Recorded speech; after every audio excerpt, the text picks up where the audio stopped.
Welcome to Lip Service for Contractors. Here you'll learn what moves the needle in your business. With your hosts, Brigham, the deep thinker, Josh, the $100 million contractor, Zach, the confused millennial, Laura, the foreigner. Lip service. It's not about dictatorship. It's about leadership. It's not about duplication. It's about innovation.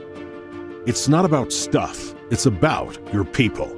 Strap in and get ready for some lip service. That's right, you guys. It's time for yet another episode of Lip Service for Contractors, you guys. We've got a phenomenal episode for you today. And that episode consists of us training in-house versus having a third party do it. All that and much, much more in 60 seconds.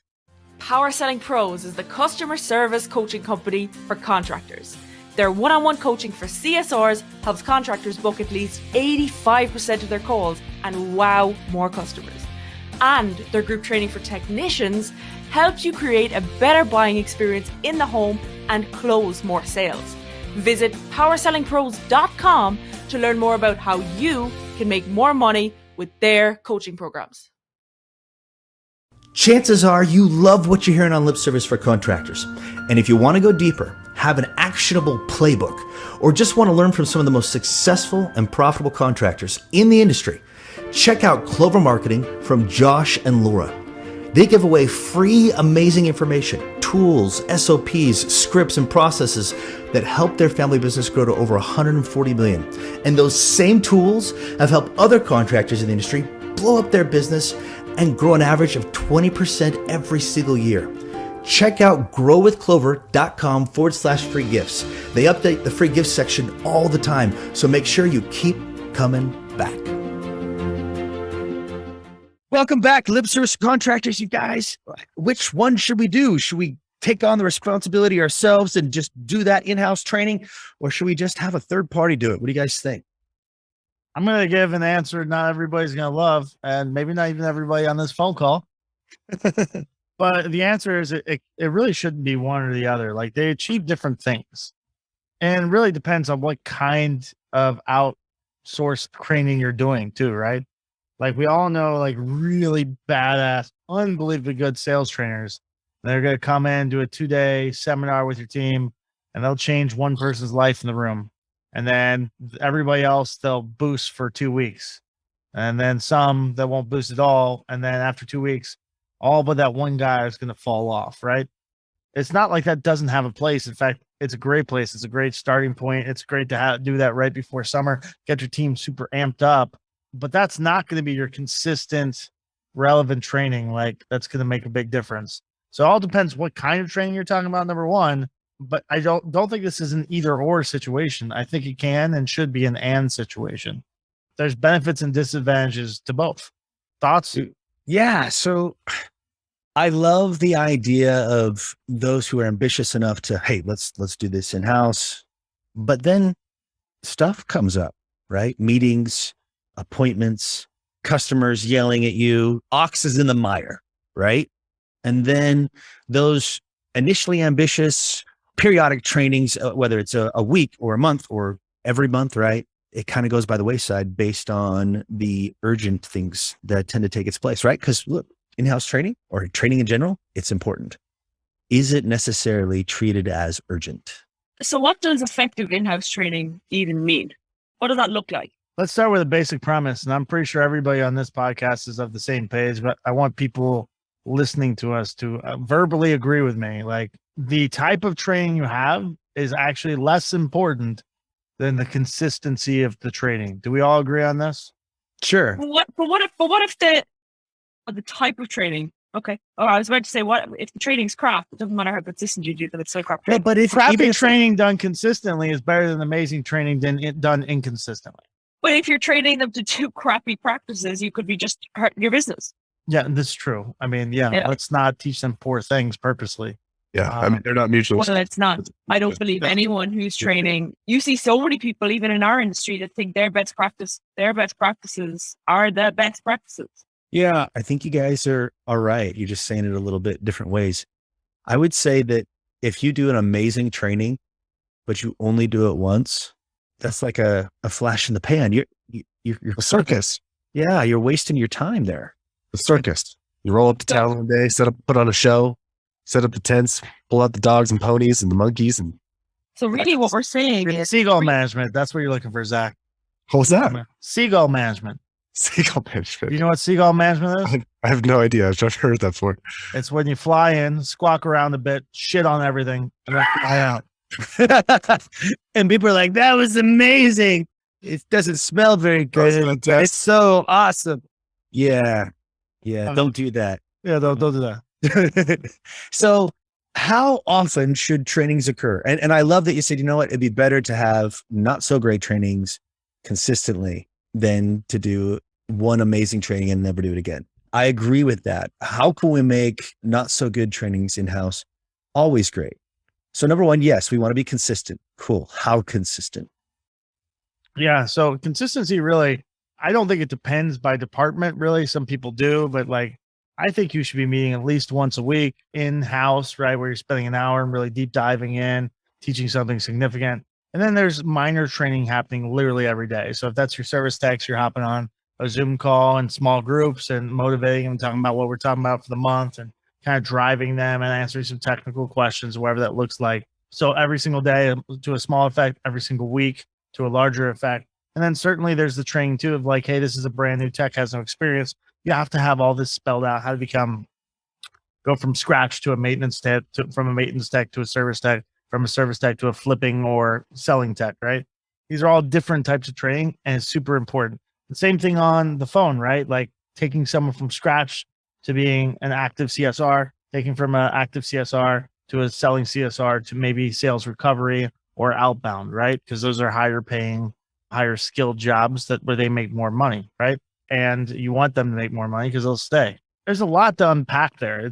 But the truth is, like, I think you need to be touching base with them every day. I know companies that have hourly meetings every single day, and that seems like a lot. I know they swear by it. I've seen it in action. It's cool. It's a lot, but it's not a big deal to talk on the phone for 15, 20 minutes. And doing that weekly meeting, super important.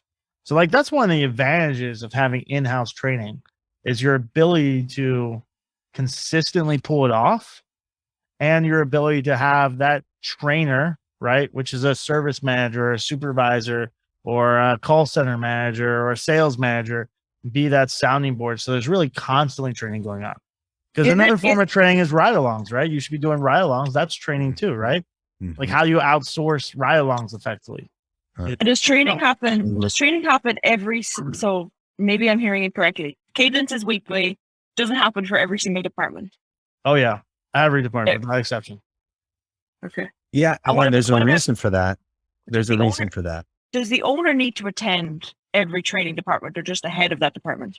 No, it depends on the size of your company, but not necessarily. Okay. And then does the leader need to train the head of departments weekly? On how to train, maybe, but not like the owner or GM doesn't have to teach the service manager the individual things. Like there should be a schedule of what we're focusing on every single month, and they should have a kind of an idea what's going on. But you need to teach them how to effectively run a meeting and effectively train people. Is that kind of what you're asking? But that's part of the onboarding process, not necessarily a weekly training, right? Well, I mean, a service manager should be meeting with the GM every week. And during that conversation, certainly some training is going on. And training should be going on with every department, not just the technicians and the comfort advisors. Forget accounting department. Every department. People don't even think about it. I guess I'm trying to like create this continuum in my brain where on one side you have the very small contractor and on the other side you have the $150 million contractor. On this spectrum, is there a point where you have all of your training outsourced and you gradually move to having it all in-house? Like, how should the size of the company influence whether you do training in-house or outsourced? That's the question. Complicated answer to what I think is a fairly simple question. I think you should always do training in-house, no matter the size of yours. However, your ability to create effective, skilled training when you're smaller is generally lower. Like you just don't have the same team members teaching it. So you tend to outsource more, but not in substitution of in-house training. Right. Okay. Because like, hey, you call Power Selling Pros, right? And you learn to teach your CSRs how to answer the phone because your call center manager is not this badass trainer yet. Like, doesn't give that call center manager the out, like, I don't have to train my people anymore. Right. But Right. like they have to know more to be effective trainers. So you're out there insourcing more. And like one of the big advantage of an outsource is they specialize, right? Like they do this one thing really, really well. Like be suspicious of any trainer that says, I train everything. I'll train installs, I'll train sales, I'll train your service decks, and I train over the phone. It's like, well, Yeah. I mean, you can be good at all that, but you're not amazing at any of that, then, right? So Like people ask us to train techs and salespeople, and I could do it, right? But like I really train GMs and owners and managers. can you help us understand what you meant when you said that people swear by hourly training? You're not saying that they do a training every hour. No, like an hour training every day. I'm saying there's some Okay, so an hour training every day, and they people swear in by it. every single day. for Got it. And how long is that meeting on average Usually each an hour. day? Usually an hour. Wow, that is a lot. That's a lot. I'm not recommending that. Yeah, There's people certainly. that swear by it. Right. Absolutely And swear it's okay to understand that. And there's a reason why they swear by it, because it works. So if you're not doing in-house training at all, well, gosh, you should at least do it once a week. And if it's really, really effective, maybe look at doing it twice a week and just see how it goes. But I wouldn't necessarily jump into every day either. But if it works for them, it works for them. Yeah. Could you guys describe the most effective in-house training environment you've ever seen? Like how did a company structure the in-house training in a way that made you go, dude, these employees are lucky? So I'm going to give a complicated answer to a simple question again. It's generally not a setup. It's generally the person running those meetings because they're directly related. Like you can't have a boring room. Like if we've all walked into meetings, I know you have Brigham too, where like you walk in and there's no energy and everybody's half awake and they go up and they're casually talking. It's not set up for success, right? There needs to be music. It needs to be exciting. We need to get their energy level up. It has to be fun, right? Because a meeting that isn't fun doesn't stick, right? But that's a good leader of a meeting recognizes this stuff pretty quick. That's pretty obvious stuff, right? What makes for a good trainer then? Like somebody who wants to make a meeting fun, I'm assuming. Somebody who is fun themselves, is charismatic.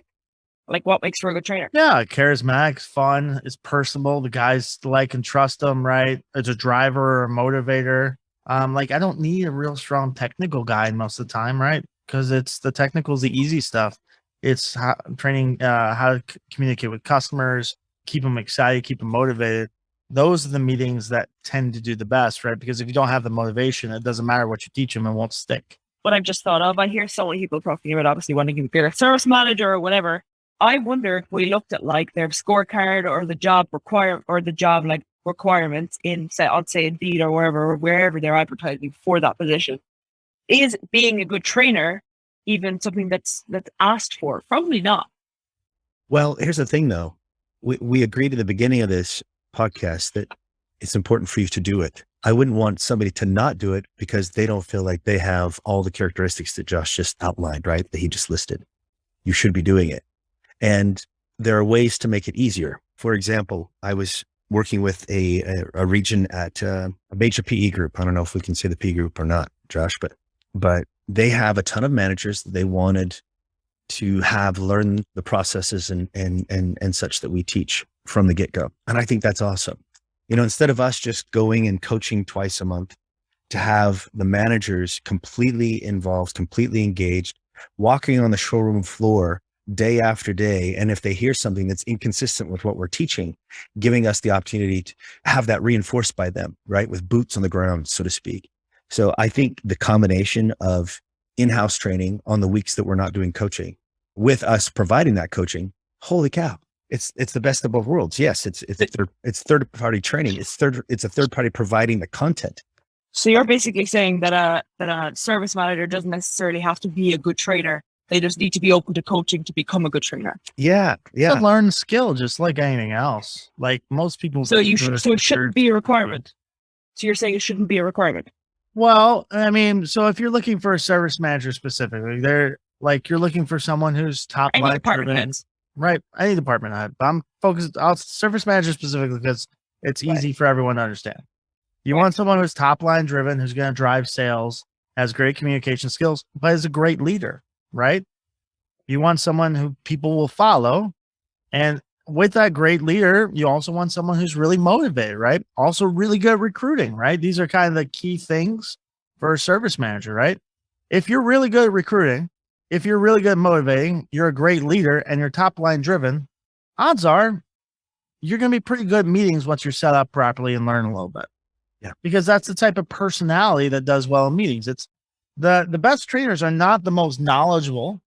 You'll find that's often not the case at all. Some of the trainers in our industry are so knowledgeable and they're freaking terrible because no one's like, it's boring. It doesn't stick with them. It doesn't really change people's perception. It doesn't get them excited. The best trainers are the ones that do these three things, but man, they could drive it into a technician's brain. So in holding, say, a department head accountable, would it be wise for like one of their KPIs to have like ongoing, like weekly training? I don't think it's a KPI. I think it's a requirement. Well, KPIs are requirements. What's the difference? No, KPIs are goals and tracking. They're not requirements. Mile markers. Yeah. But if they're not, if you don't, is in my head, a KPI is if it's something you don't hit, you are let go. So it is a requirement. So no, like you're thinking of KPIs in a weird way. KPIs are, yeah, they're something that we need to hit, but like, that'd be like, hey, we sell here at ABC Company over the phone, we sell 10 maintenance agreements a week. That's our KPI. That's a goal that we drive to and that we expect to hit. Picking up the phone when it rings is not a KPI. That's your freaking job.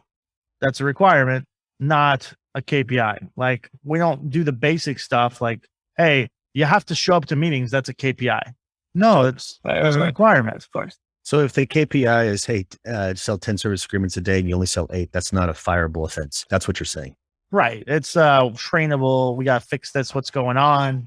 You need to sell these agreements, but it's not like, hey, we don't take 4-hour lunches here. That's obvious. If they just sell 10 maintenance agreements and every single month they miss that goal, there is something wrong, right? Correct. Right. It's a training issue. Yeah. Zach, what were you going to say?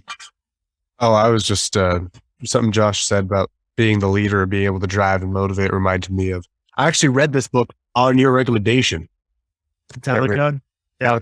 One of my favorite books. I think it's fascinating. Yeah, I read this like a year ago after one of our episodes, and it is amazing. I love this book. I actually coach my son's soccer team, and this is like my instruction manual for coaching my son's soccer team. But it reminds me of a theatrical honesty. Does that ring a bell? Yeah. The best coaches have this like subtle theatrical air, he says, that they have like this drama and character. They bring a lot of energy and excitement to it. They're not just, like you said, they're not just experts that have knowledge. They almost create this really unique experience around the transfer of knowledge. They get people going, oh my gosh, this isn't just helpful. This is fun. This is exciting. This is interesting.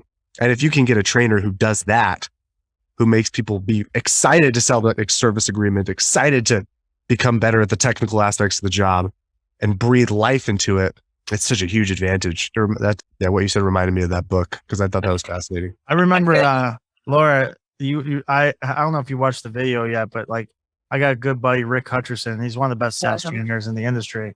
And he does this bit. And it's like, if you want to get a tech's attention, it's fucking unbelievable. He goes, I was at this shop a month ago and I was talking to this technician and his wife's car broke down. He'd been a technician for 10 years. I was talking to him and he had to take a loan. And I go, you've been working for 10 years and you can't write a $10,000 check? 10 years? What happens in another 10 years? You're not going to be able to write a $10,000 check. How embarrassing is that? And you're doing this to a group of tech. None of them could write a freaking $10,000 check. But realistically, if we're really being honest, if you work 10 years and you can't write a $10,000 check, like something's seriously wrong, right? That should be a punch in the stomach.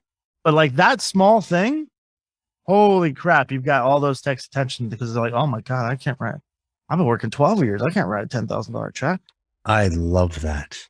And then he did this whole brilliant, we don't have to go the whole thing, but he took that $10,000 and how he could take that into $1 million it was ridiculous. Not the point. Stuff like that, where you're really grabbing attention. That's what makes a good trainer, a good motivator. It's not, I'm going to teach you the things that you need to do. I'm going to make you want to do those things in a significant way. And It's not just about excitement, it seems. It's about pain. Pain is a form of excitement. Pain gets people's attention too. So pain and positive, you can't do one without the other. Like if you're going pure positive and you never touch on, I don't think pain is a form of excitement. Pain is a motivator. Right. Fair. It's not a form of excitement. Yeah. Sure. Fair. Yeah. So I love that, and you've shared that before. I think it's a really great. I mean, obviously, without going into it, this go around, it's a fantastic example. Before we got on this podcast, Josh and I on the side were having a conversation about, well, just getting ready for this one, that in-house is better than third party. And as we're going through this conversation, I can definitely see where he's coming from. And the fact of the matter is if you're a leader, you're a trainer.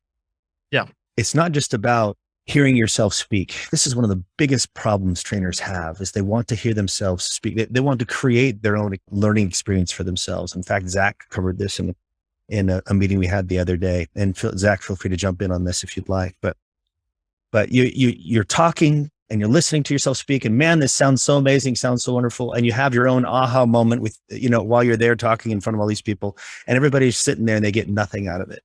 Instead of that, focus in on the experience you want those who attend to have. And I'm sure Zach can jump in and provide insight there with that. But before he does, the point that I wanted to make is that, yes, of course, in-house training is better than third-party training. I mean, I say myself, if you know in your heart of hearts that you're not going to do this in-house, you should get us to do it for you. We'd be happy to do it for you. But the truth is if you can bring it to your team and create learning experiences for your team on a regular basis, at least a weekly basis, that is going to do so much good for your culture and for your organization as a whole. Before Zach hops in, because I want to say something real quick. In-house is better than outsourcing. There's no doubt about it, because of your ability and the consistency, and there is, but don't fall into the trap of thinking it's one or the other. Yeah. Like doing both in-house and outsourcing, when that outsource comes in, they have a fresh voice. They're not, so repetitive. They tend to listen better. Like they tend to have a better pitch because this is what they do for a living, right? Mm-hmm. They tend to motivate, and then if you reinforce it on your end and make sure that whoever you're bringing in, this is super important, is not like ruining work that you created, or you're not ruining work they created. It makes both so much more effective. So I don't think it's an either or situation. Every big company I know does it. They all do in-house training for every department, but they all bring people in too, because they know the value of getting a fresh voice and someone that could really motivate and excite them, and comes from a different angle. After a certain amount of time, that service manager can only say that so many different ways and really come across differently. Like, oh, I've heard that. Bring someone new in, they can say the exact same thing. And all of a sudden, like, oh, that's so interesting. Yeah. I never thought about it that way. I was like, what are you talking about? I've been saying this the whole time. You know what I've tackled with recently, and I see other managers tackle with it, is the inability to delegate, or the lack of desire to delegate. With delegation comes training, and so many people are like, I can just do it myself faster. I won't need to bother delegating. And obviously that's a bad way of managing. That's a bad way of, it's not scalable. But recently, by a lady called Anna Yano, Cristiano's wife, said this to me, and it really stuck. She said, if it's something that literally takes you 2 minutes and it's a once-off and you're never going to do it again, then maybe consider doing it yourself. However, if it's a 2-minute job that's going to need to be done ongoingly, obviously this could be a 5-minute, 10-minute job, then yes, it's worth training. And here's what her training looked like, and I thought it was amazing. Depending upon the size of the task, you set a meeting for how long you think it should take to train on that thing. It could even be 15 minutes. So you make the person aware ahead of time that I'm going to train you on this, and it's going to take only about 15 minutes. I need you to take thorough note. Here's what it's going to be about. Here's what I'm training you on, and have the objectives laid out in the calendar ahead of time. Here's what I'm going to train you on. I need you to take thorough notes, because at the end of this meeting, I'm going to have you call back to me what it is I just shared with you. So they are forced to take notes, which ingrains it once. They're forced to repeat it, which ingrains it twice. And then what she does to it, she said, if it's something that needs to be done, like in 2 weeks or whatever, there and then on that call, they set a visual reminder, meaning it's on their calendar for 2 weeks from now. And 2 weeks from now or 3 weeks, however long it takes, as a visual reminder of checking in on whether, they made that happen. And even if it's not like a goal thing, or it's just an ongoing thing she needs completed, that's how she approaches it. I just thought that was just like amazing. So she having them write the SOP too, not herself? Always have to write the SOP. But guys, I'm such an idiot. This is like, I don't know why this is such a breakthrough for me. Right. It was for me. And You write the SOPs? Dude, yes, I write so many freaking SOPs since I started learning from you, Josh. I'm like, this is the worst part of training for me. This is the thing I hate the most. I'm like, oh, now I got to write an SOP so I can train this person on it. It never occurred to me to have them observe me do it and write the SOP themselves. Like, isn't it amazing? The key is you have to have them. You have to have them write it back to you, but set the expectation that they will need to regurgitate what you've just shared. I feel like this weight was just lifted off my shoulder. Like an enormous 500-pound weight was just taken. Like, oh my gosh, documentation is the bane of my existence, man. I hate it. And you know what's amazing? They know that they've 30 minutes or 15 minutes, however long you've allotted, to understand this task. Because the meeting's done, man. They have 15 minutes to understand the task, or they literally don't really understand the task, and it's expected of them anyway. Now, of course, the trainer is going to ensure understanding, but it sets this inherent need to make sure that every single detail is written down on that piece of paper. Yeah. Whew. Exactly. We talked about that before. Like, hey, worst case scenario, just make a video and then you can make an SOP off of it. And I do the videos all the time, but in the back of my mind, I'm thinking, I'm going to have to go in and do an SOP eventually on that video. For some, well, now I will. Like, oh, there's no way I'm doing it. I'm writing any more of those things, man. Holy cow. You have to write some because you're the only qualified person to do it. Sure. But yeah, not most. But he can just proofread it now, right? Make changes here and there after it's done. So Zach, I was trying to pull out of you that little tidbit on trainer versus teacher scenario. Go ahead. Yeah. I feel like I'm going to be able to do this so much better now that I don't have to write all of these. Golly. No, I shared with our team this week that the hardest lesson for a trainer to accept, a teacher in any field, is that experience is the great teacher, not instruction. Experience and actually going out and doing something is where most learning happens. That's the hardest lesson for a teacher or trainer in any field to accept, I think, because as a teacher, as a trainer, you want to be the source from whence all knowledge springs. You want to be the one who inspires someone and creates a change in them, or you want to be the catalyst for why they changed their ways and became amazing at whatever their job is. But the reality is they will become that way by taking action. And so oftentimes what I see trainers do is they go and they have these amazing training sessions, amazing coaching sessions where they're like, I was on fire, man. I was just like a steady stream of knowledge and inspiration. You can't touch me. And then when they come to follow up a week later, it's like nothing happened. They're following up with the team, seeing what changed. Nothing. They're even trying to draw out, what did we talk about last time? And everyone's like, I don't know. Can you remind me? Let me see if I can find my notes. And so I asked our team, why does that happen? How is it that you can have such an amazing training session and then a week later, it's like you were never there. They totally forgot about it. And I said, it's because you created an aha moment for yourself. Your job is not to create that aha for yourself, though. It's to create it for somebody else. It's to make them feel excited about it. Because these trainers, I see this all the time, all over the place. They have an amazing training. They're just spitting knowledge, but they were benefited most from it. Like it's almost like the knowledge was solidified in their mind, not the mind. Teaching is one of the best ways of learning. And it's probably exactly. The act of sharing it. So what does that tell you they need to do? They need to put it in the hands of the learners now. Like, okay, now you teach it to me. Now let's go practice. Let's go do something. Right.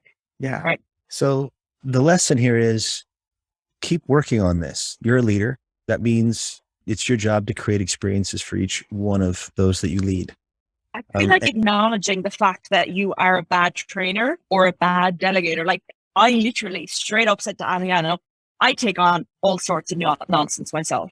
I just say, you know what? It's quicker if I do it. It'll be better if I do it. This egotistical nonsense.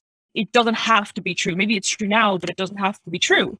It's asking yourself that, like being okay to ask for help. I knew I was a shitty delegator, excuse my language.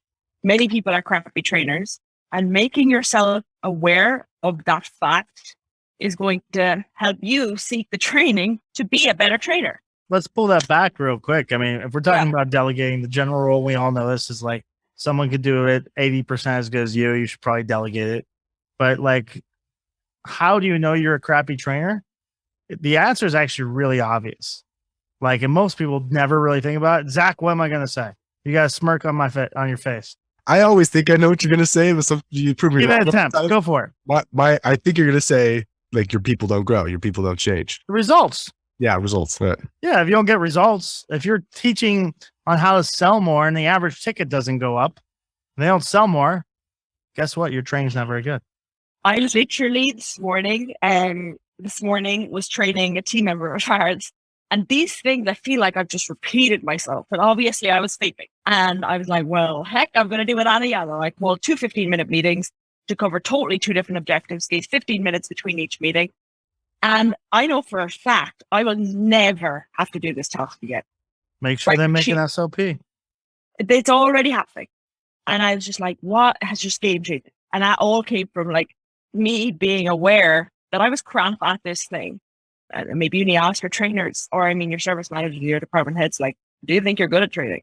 See what their answer is. All right, you guys. In-house versus third party. There really is no versus at all. You should do both. But if you had to choose between one, you should do it in-house. If you're going to have a third party do it, that doesn't mean you're off the hook. That means that you better reinforce everything that they're teaching. That way you can get the most out of it. Anything you guys want to add before we? Yeah. The other thing I would say too about third party training is like, there's a good kind of third party training and there's amazing third party training. And it has to do more with consistency than anything else. If you bring in somebody once a quarter to teach somebody something, like, it's just not going to work that great. You need to be doing the work multiple times a month, ideally once a week. If it's really bad and it's really important, more than that, right? But you're never going to move the needle in a really significant way if I have a guy come in twice a year. Yeah. One last bit of advice, and that is, I know a lot of companies who aspire to do in-house training, but don't know how to come up with something to train on every single week. They procrastinate it, right? And then it's time for the meeting and there's 10 minutes. They have no idea what they're going to do. My insight would be, when in doubt, stick to the basics. Like, stick to the foundations. You guys know John Wooden, legendary UCLA basketball player? Absolutely. Talking about tying shoes right now. That's right. First practice of every single basketball season with his UCLA athletes, have put on your socks and tie your shoes. Vince Lombardi, Green Bay Packers, first practice of every season with his professional football players, what the lines on the football field are for. He must have been a charismatic leader to actually make them tie their shoes before every single training. For 2 hours straight. Yeah, just take off your shoes, put on your shoes. perfection. Take off your shoes, put on your shoes. Take off your shoes, put on your shoes. Oh, like Inspection. the level of charisma. Can't win championships with blisters on your feet. Because like you feel like just throwing your boots at him. Yeah. Like serious charisma were needed. Well, and then the first time it would happen, you're like, this is weird. But if you're in college, you've done this 4 times now, right? Like, or Vince Lombardi, right? Going through the lines, like, you could do this 10 times. Like, God damn it. Like, I know, like, again, this 2-hour practice about what the lines in football field are, but it's brilliant. It's what works. And Correct. to your point too, like, keep it a bit simple, but like, also, if you're hey, I don't know what to do, and you're scrambling to put together a meeting, you've already screwed up. Like, these should be planned and proactive, not reactive. I love how Laura said, throw your boots at them. I don't even know if I have a pair of boots. Like, what do you call? What do you? All shoes are boots to Irish people. No. What do you put on any shoe that a sports person wears is a boot, except basketball players. You're saying like a cleat. It's not a field. Cleats. Yeah, yeah, a boot. Yeah, cleat. Yeah. That's awesome. All right, you guys. Thanks for spreading this. Repost, subscribe. What's the other one? Follow, like. Share, download. Like, subscribe. Yes. Time. You guys are awesome. If you see a button next to our logo, click it. Let's just an X. Don't click on the Yeah, X. don't do that one. Don't do that one. All right, you guys. We'll talk to you next time. All right, thank you guys. Don't do Chat that one, with Mo. don't do that. That's funny. Thank you for listening to Lip Service for Contractors. We hope you enjoyed this episode. Make sure to leave us a review in the App Store and don't forget to share with your friends. Ideas are cheap. Implementation is what separates the winners from the watchers.